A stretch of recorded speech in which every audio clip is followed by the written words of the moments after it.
I cannot agree with you less. Some of the challenges we have put forward.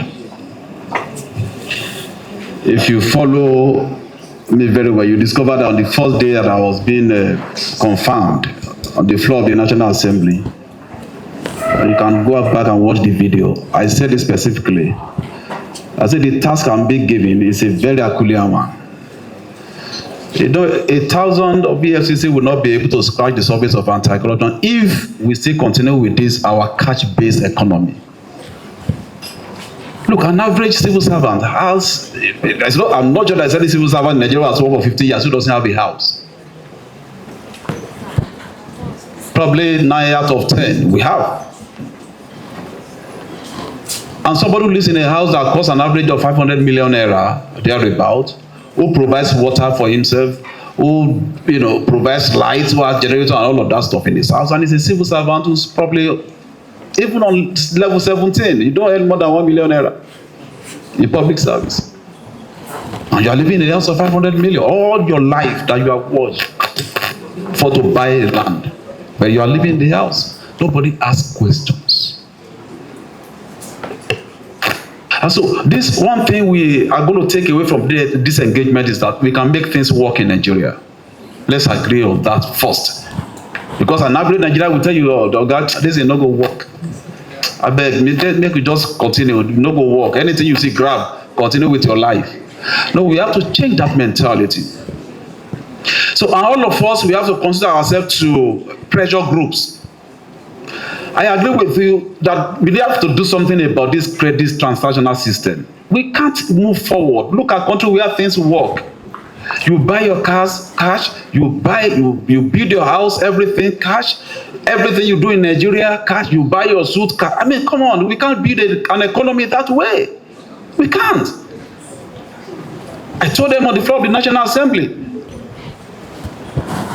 The elders have a proverb in my place. I said, look, you put a monkey inside the cage with ripe banana. And you stay outside, you stand outside the cage with the cage padlocked, with cane in your hand, and you tell the monkey, if you eat that banana, I will kill you. Now the monkey will know that if he doesn't eat, he will die. And for you to even kill him, he must survive first. So the monkey will eat banana now and wait for you to kill him. That's the exact situation I'm facing with a lot of people we are investigating and prosecuting. Some people will come, they will tell you, yes, they did it. Okay? Because there's no other way to pay my children's school fee. There's no other way to survive. So I'm at your mercy now. So even you, the interrogator, you just, I mean, come on. And sometimes you just look at this. So all of us must come together. Distinguished guests, once again, good morning. As you know, most of these discussions, when the chips are down, of course, they end up with the police. And we were having a running battle, trying to serve justice as best we could. FCDA, if two people are contesting on ownership, which is very often, we have that. It's not the duty of the police to actually prove ownership of land. That's one thing we must realize. And then, because investigations have to be carried out, we have to resort to the rightful authority. So that takes us back to our brothers, FCDA, to tell us we're right, and then, but while this process, it takes time. A month, 3 months, you never can tell exactly how long. The problem we face is that, one of the parties, if you tell them, okay, maintain status quo, since it's difficult to say this is the owner or that, status quo, then both parties stay away from the land. Of course, you have one who is trying to play smart, and then, so that area, or if somebody brings thugs and then carries, cutlasses, arms, and ammunition, then of course we address that aspect. Or someone is injured, grievous hurt, we'll address that, while the main issue of ownership still remains. And if you don't determine ownership, it's difficult for you to prove who has criminally trespassed on the land. So I will only seize this opportunity to plead again with FCDA to help speed up whenever we write the response to be in good time.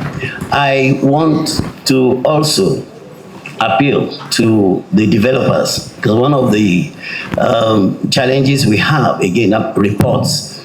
You have a developer who has, let's say, 50 housing units, and he sells forms and collects, from 100. From, you're talking about 500, 1,000. He keeps selling, and he doesn't even have, that much to deliver. And so it becomes a problem.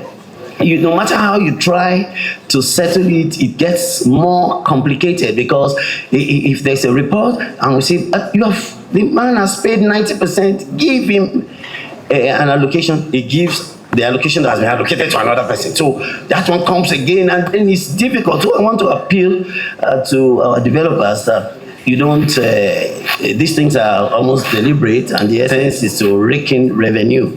So please look into that aspect. There are so many more. Thank you, AIG. A round of applause for the AIG. Stock market is one area where, you can raise funds. But maybe it's not ignorant of that avenue, but there are maybe issues. They may not be so optimistic about raising funds from there, because when you talk about raising funds from the public, it's all about confidence. Who are the characters behind the company? They want to be people that are known, and the management must be that which the public has confidence in. Maybe that may account for it. They may be quite aware that yes, that avenue. Can I ask? And in addition to that, there's what they call transparency. When you're exposed to the public, there's an accountability, and you come under a regulatory purview. So to a large extent, I think there's some form of sanity when you open up your business for investments with the Securities and Exchange Commission. Thank you. Not because I'm advertising sake, but that's just what it is. Investors in Nigeria, people want quick returns. That industry, that industry is one industry where returns may be very slow. And so that also may account for why the investors are reluctant in tapping funds from that area. Thank you very much.